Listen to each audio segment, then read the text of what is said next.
এখান থেকে একটা মাসালা, ফুটু দিলে টাকা পয়সা জায়েজ আছে, মানে আমারে দেওয়া লাগবে না, কথা কথা বললাম আর কি।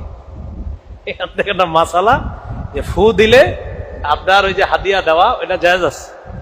তাহলে রাসূল সাল্লাল্লাহু আলাইহি সাল্লাম ওই ফু দেওয়ার যে হাদিয়া পেয়েছেন সাহাবায়ে কেরাম তারাও খেয়েছে, নবী বললেন তোমরাও খাও, ওয়ালি সাহমুন, আমার জন্য এক অংশ রেখে দিও।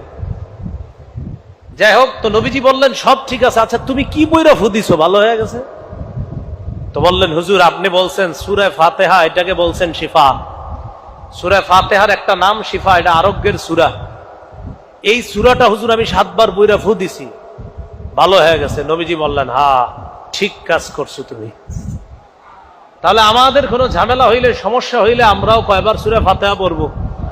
7 বার করে ফু দিব, পান করব। আল্লাহ তাআলা বললেন কোরআন ওয়াজ, কোরআন নসিহত, কোরআন অন্তরের রোগের আরোগ্য, কোরআন শারীরিক রোগের আরোগ্য। আল্লাহ আমাদের সকলকে এই কোরআন থেকে ঔষধ গ্রহণ করার তৌফিক দান করুন।